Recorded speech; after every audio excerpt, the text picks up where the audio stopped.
Mentari pagi menyinari aspal yang masih lembab oleh embun. Dimas menyalakan mesin mobil dengan semangat.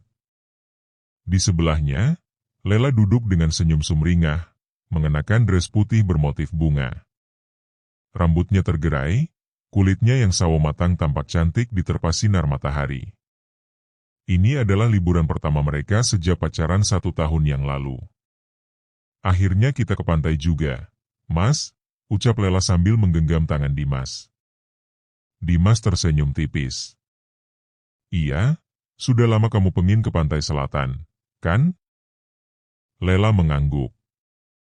Pantai selatan, katanya mistis, ya? Tapi aku selalu tertarik.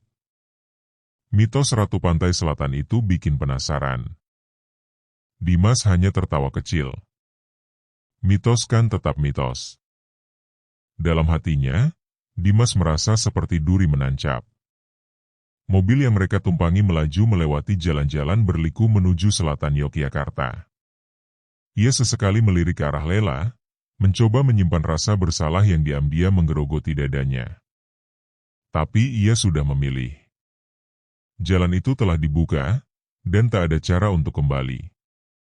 3 bulan lalu, saat ekonomi keluarganya runtuh dan ia nyaris dipecat dari pekerjaannya, Dimas melakukan sebuah hal yang tak pernah terpikir sebelumnya, mencari jalan pintas. Ia bertemu seorang pria tua misterius di pasar malam yang memberinya jalan kekayaan. Pria itu memberitahu tentang pesugihan Ratu Pantai Selatan. Caranya mudah, berikan tumbal seseorang yang kau cintai sepenuh hati. Setelahnya, kekayaan akan datang tanpa batas. Saat itu, Dimas tak percaya. Tapi ketika rekeningnya tiba-tiba terisi puluhan juta setelah memberikan seekor kambing hitam di pesisir pantai sebagai percobaan, ia tahu perjanjian itu nyata. Dan kini, tahap akhir menanti, Lela. Pantai itu bernama Pantai Parangendok, tidak begitu ramai. Hanya beberapa wisatawan yang datang saat itu. Udara terasa segar, ombak bergulung-gulung seperti napas raksasa. Lela berlari ke tepian air, membiarkan ombak membasahi kakinya. Dimas menatapnya dari jauh. Hatinya menggedor. Ia mencintai Lela. Tapi cinta yang mana yang lebih kuat? Cinta kepada wanita itu atau kepada kehidupan yang selama ini ia impikan? Uang, mobil, kekuasaan? Ia berjalan mendekat, memeluk Lela dari belakang. Cantik banget, bisiknya. Lela tersenyum manis. Mas juga ganteng. Terima kasih ya sudah ajak aku ke sini. Hati Dimas semakin remuk. Menjelang sore, mereka duduk di atas tebing kecil menghadap lautan. Lela bersandar di bahu Dimas, tangan mereka saling menggenggam. Kalau kamu bisa minta satu hal dari laut ini, kamu minta apa? Tanya Lela. Dimas berpikir sejenak. Ketenangan, jawabnya. Bukan uang, goda Lela. Dimas tersenyum samar. Mungkin kalau dulu, iya. Dalam hati, Dimas tahu laut ini bukan sekadar air dan ombak. Malam nanti, saat bulan mulai muncul dan kabut turun ke bibir pantai, ia harus membawa Lela ke tempat yang ditentukan. Sebuah gua kecil di sisi barat pantai yang katanya adalah pintu pertemuan. Pukul 8 malam, mereka berjalan di tepi pantai. Langit mulai gelap, hanya cahaya bulan dan bintang yang menemani. Dimas menggandeng tangan Lela erat. Kita mau kemana, Mas? Tanya Lela. Ada tempat bagus, dekat gua. Katanya dari situ bisa lihat cahaya laut lebih indah. Lela mengangguk tanpa curiga. Angin malam mulai dingin, suara ombak terasa makin berat. Dimas mulai gemetar. Gua itu mulai terlihat. Dikelilingi karang tajam dan ditumbuhi tanaman liar. Lela berhenti. Kok tempatnya agak seram, ya? Dimas menoleh dan memeluknya. Gak apa-apa. Aku di sini. Lalu ia menggandeng Lela masuk ke dalam gua. Di dalam gua, suara ombak seperti teredam. Yang terdengar hanya gema langkah kaki mereka dan tetesan air dari dinding gua. Dimas berhenti di depan cekungan batu. Ia menatap ke langit-langit gua. Dalam hati, ia memanggil, "Ratu, aku bawa tumbalmu. Ini orang yang paling aku cinta." Tiba-tiba angin berhembus dari dalam gua, padahal tidak ada celah terbuka. Api dari obor kecil yang ia bawa bergetar liar. Lela menggenggam lengannya erat. "Mas, aku takut." Dimas mulai panik. Tubuhnya gemetar hebat. Tapi suara itu datang, suara perempuan lembut, dari dalam dinding gua. "Kau membawanya. Maka terimalah kekayaanmu." Tiba-tiba Lela jatuh tersungkur. Ia memegangi dadanya. Matanya membelalak. "Mas, tolong, dadaku panas." Dimas berlutut. "Lela. Lela. Maaf. Aku gak bisa." Tapi dari dalam gua, bayangan tinggi menjulang, sosok wanita berambut panjang, mengenakan kebaya hijau dan mata berkilat seperti kristal muncul perlahan. Dimas menatap horor. Jangan ambil dia." Aku gak bisa." Tapi semuanya terlambat. Tubuh Lela terangkat ke udara, menggantung tanpa tali, tubuhnya bergetar hebat sebelum jatuh lemas di lantai gua. Dimas menjerit. "Lelah." Langit malam mendadak berubah. Ombak memecah lebih tinggi. Angin menggila. Tapi ketika Dimas membuka mata, Lela tak ada. Sosok sang ratu juga menghilang. Yang tersisa hanya sehelai kain putih Lela yang tersangkut di batu, dan bau melati yang menusuk tajam. Dimas terduduk di pasir. Di tangannya, secari kain putih itu terasa dingin. Ponselnya tiba-tiba berbunyi. Notifikasi masuk dari rekening bank, 500 juta rupiah masuk dari rekening anonim. Air mata Dimas jatuh. Ia menangis dalam diam. Kekayaan itu datang. Tapi harga yang dibayarkan adalah cinta yang tak akan pernah kembali. Dimas menatap langit-langit kamar apartemen mewahnya di bilangan Jakarta Selatan. Sudah seminggu sejak kejadian di pantai selatan, namun bayangan Lela yang terangkat ke udara dan lenyap begitu saja masih menghantui pikirannya setiap malam.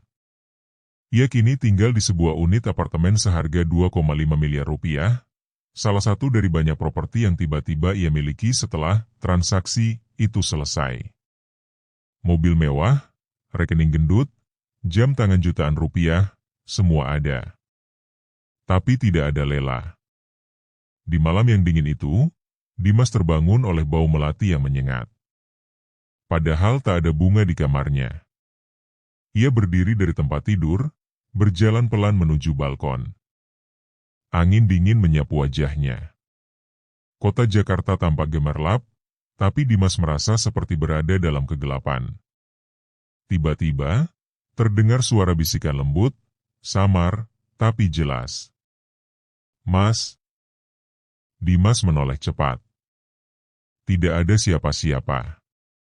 Dadanya berdegup keras. Ia menatap ke dalam kamar. Kain putih tipis tergantung di lemari, gaun yang dikenakan Lela saat di pantai. Ia masih menyimpannya. Sejak pulang dari pantai selatan, Dimas mengarang cerita, Lela terseret ombak dan tak ditemukan. Polisi tak bisa menyalahkan siapapun. Mayatnya tak pernah ditemukan. Semua menganggap kecelakaan. Namun Dimas tahu, itu bukan kecelakaan. Itu pengorbanan. Hari-hari Dimas kini penuh dengan pesta, relasi bisnis, dan wanita-wanita yang mendekat tanpa ia minta. Tapi semuanya terasa hampa. Suatu malam, dalam pesta mewah di rooftop sebuah hotel bintang 5, Dimas duduk termenung di pojok ruangan. Musik EDM menggelegar, lampu warna-warni menari di udara, orang-orang tertawa dengan gelas di tangan mereka. Seorang wanita cantik mengenakan dress merah menghampirinya. "Sendirian aja, Mas Dimas?" Katanya the richest young entrepreneur in town, kok malah diam aja? Dimas hanya tersenyum tipis. "Kadang, kekayaan itu gak bikin kita rame." Wanita itu tertawa genit. "Mau aku temenin?" Dimas mengangguk sekilas. "Boleh." Tapi bahkan saat wanita itu duduk di pangkuannya, memeluknya erat dan mencium lehernya, Dimas hanya terbayang wajah Lela. Wajah gadis yang mempercayainya sampai akhir. Dalam sekejap, wajah wanita di hadapannya berubah. Bukan lagi wanita genit, tapi Lela, dengan wajah pucat, mata kosong, dan darah mengalir dari hidungnya. Dimas terlonjak. Ia berdiri tiba-tiba, membuat kursi jatuh. "Mas." "Kenapa?" tanya wanita itu panik. Dimas menggeleng cepat. "Maaf, aku harus pergi." Ia berlari keluar dari ruangan, napasnya tersengal, matanya basah. Ia tak peduli lagi pada pesta, pada uang, pada kemewahan. Semua ini hanya topeng, dan ia tahu topeng itu mulai retak. Malam itu, Dimas kembali ke apartemen. Ia menyalakan lampu kamar, tapi semuanya tiba-tiba padam. Listrik mati. Jakarta yang biasanya terang, kini mendadak gelap gulita. Ia mengambil senter dari laci dan mulai berjalan pelan. Hatinya penuh firasat buruk. Ketika ia membuka pintu kamar mandi, cermin di dalamnya berembun. Padahal tidak ada air panas menyala. Dan di tengah embun itu, ada tulisan samar, "Kamu bahagia, Mas?" Tangannya gemetar. "Lela." Saat itu juga, cermin pecah tanpa sebab. Suara ledakannya memekakkan telinga. Dimas terduduk di lantai. Tangisnya pecah. "Maaf, maafkan aku." Esok paginya, Dimas pergi ke sebuah pesantren kecil di pinggiran Depok. Ia menemui seorang kiai yang terkenal ahli ruqyah dan spiritual. "Maaf, saya datang bukan untuk minta uang, Kiai. Saya ingin menebus dosa saya." Kiai tua itu menatap Dimas dengan sorot tajam. "Kau dari pantai selatan?" Dimas mengangguk. "Saya tumbalkan orang yang saya cinta. Sekarang dia datang setiap malam." Kiai itu menghela napas panjang. "Kau bukan orang pertama, Nak. Tapi menebus perjanjian dengan Nyai Roro Kidul bukan urusan ringan. Sekali kau berikan cinta, maka itu jadi milik laut selamanya. Lalu, tidak ada cara untuk menyelamatkan jiwanya?" Kiai itu diam sejenak, lalu berkata lirih, "Ada satu kemungkinan. Tapi kau harus kembali ke tempat itu, dan memanggil kembali Ratu Laut dengan nyawamu sendiri." Dimas terdiam. "Maksudnya, saya harus mati?" Kiai mengangguk. "Atau dia akan tetap datang, malam demi malam, membawa aroma melati, sampai waktumu habis." Malam itu, Dimas duduk di balkon apartemennya, menatap bintang. Ia tahu hidup ini kini milik iblis. Ia telah menjual jiwanya. Tapi jika masih ada sedikit jalan untuk menebusnya, ia rela. Ia kembali membuka akun bank. Jumlah uangnya kini 2,8 miliar rupiah. Tapi entah kenapa, rasanya lebih ringan jika tak punya sepeser pun, asal Lela bisa kembali. Suara lirih kembali terdengar. "Mas." Kali ini bukan dari mimpi. Sosok perempuan berdiri di ujung ruangan, mengenakan dress putih, rambutnya panjang terurai, wajahnya pucat namun cantik. "Lela." Dimas berdiri. "Lela." Ia berjalan mendekat. "Maafkan aku." Tapi Lela hanya tersenyum sedih. "Aku sudah milik laut." Lalu tubuhnya menghilang seperti kabut. Dimas tersungkur. Napasnya tercekat. Tapi kali ini, bukan karena takut, melainkan karena tekad. Ia tahu apa yang harus ia lakukan. Pagi itu, Dimas mengemudi sendiri ke selatan. Tidak dengan mobil sport, melainkan dengan mobil tua pinjaman ayahnya. Mobil yang dulu mereka pakai saat pertama kali kencan. Ia membawa bunga melati, gaun putih lela, dan segenggam tanah dari kuburan keluarganya. Ia kembali ke gua itu. Kali ini, bukan untuk memberikan, tapi untuk meminta kembali. Dan kali ini, dengan nyawanya sebagai jaminan. Langit selatan mendung sore itu. Awan menggantung berat, angin laut menampar wajah Dimas ketika ia turun dari mobil tuanya. Pasir pantai Parangtritis terasa dingin dan kasar di telapak kakinya. Tidak banyak pengunjung. Hanya suara deburan ombak dan sesekali camar lewat yang menemani langkahnya menuju gua di ujung barat pantai. Gua itu masih sama. Gelap. Lembab. Beraroma amis dan anyir. Seperti campuran lumpur, bunga busuk, dan kemenyan yang basi. Di dinding gua, ada bekas-bekas sesajen yang mengering, dan di pojoknya, nampan bambu tempat Dimas dulu meletakkan foto Lela dan potongan rambutnya, masih ada. Tak tersentuh, tapi auranya berubah, seperti marah. Dimas mengeluarkan barang-barang yang ia bawa, seikat bunga melati, gaun putih Lela, dan segenggam tanah dari makam keluarganya. Ia duduk bersila, menaruh semua barang itu di depan batu besar, dan mulai bicara. Nyai Roro Kidul, aku kembali, suaranya lirih, gemetar. Ombak dari kejauhan tiba-tiba menggulung lebih keras, seperti menyahut. Aku menyesal. Aku minta kembalikan dia. Kembalikan Lela. Ambil nyawaku kalau perlu. Tapi jangan siksa dia. Gua bergetar. Angin berembus masuk, membawa serta aroma melati yang pekat. Tidak lama, terdengar gemerincing seperti lonceng halus, dan muncul kabut tipis dari dalam gua. Dari kabut itu, perlahan, muncul sosok perempuan bergaun hijau kebiruan, rambut panjang menyapu tanah, matanya hitam pekat, sosok Nyai Roro Kidul sendiri. Kecantikannya dingin.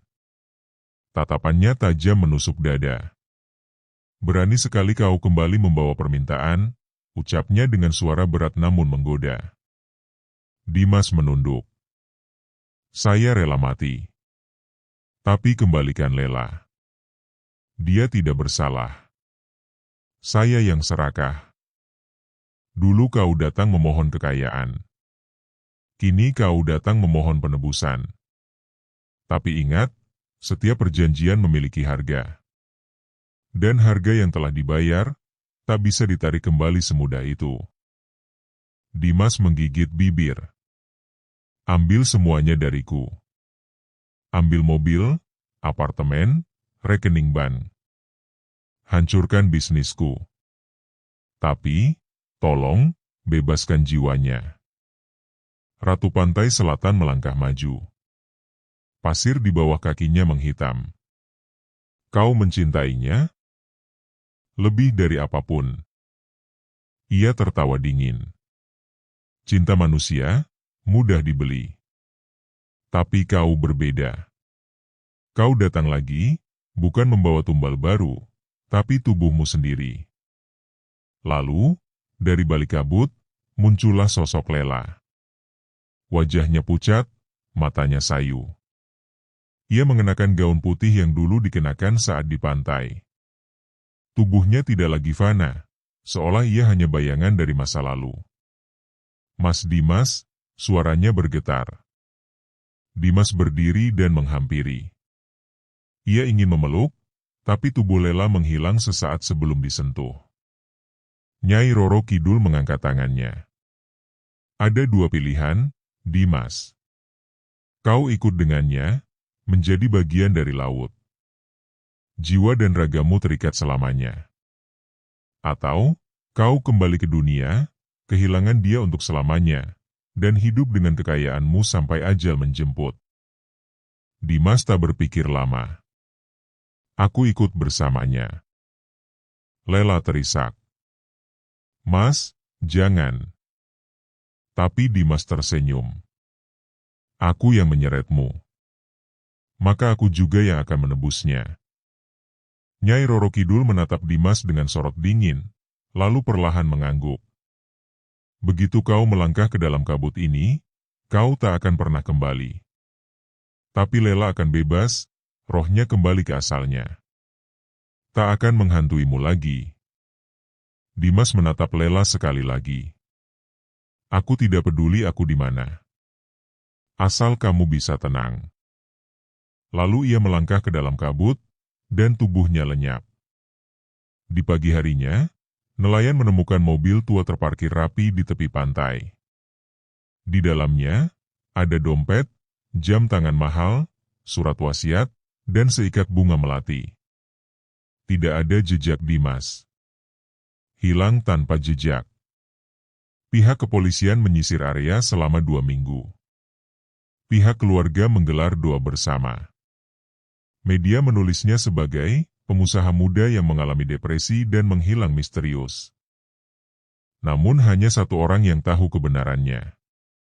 3 minggu kemudian, seorang wanita tua penjual bunga melati di Pasar Bantul bercerita kepada anaknya bahwa ia pernah melihat 2 bayangan berjalan beriringan di pantai selatan saat fajar. Seorang pria mengenakan kemeja putih dan celana krem, menggandeng tangan perempuan muda bergaun putih. Wajah mereka tidak menyeramkan, justru damai. Seperti sepasang kekasih yang akhirnya menyatu, katanya. Dan di Jakarta, berita kejatuhan bisnis milik Dimas menghiasi media finansial. Asetnya dibekukan. Para investor ditipu rekan bisnisnya sendiri. Seperti kutukan yang memutar arah. Tapi anehnya, di kantor notaris, satu hal mengejutkan ditemukan. Semua kekayaan Dimas, seluruh harta dan asetnya, diwasiatkan untuk anak-anak panti asuhan. Tidak satu pun untuk keluarga. Tidak satu pun untuk dirinya. Hingga kini, gua itu masih ada. Orang-orang sesekali datang membawa sesajen, memohon kekayaan. Tapi konon, jika kau datang sendirian dan membisikkan nama Dimas dan Lela saat malam Jumat Kliwon, angin akan berhenti sejenak dan terdengar suara lirih. Cinta sejati, bahkan bisa mengalahkan lautan. Tamat.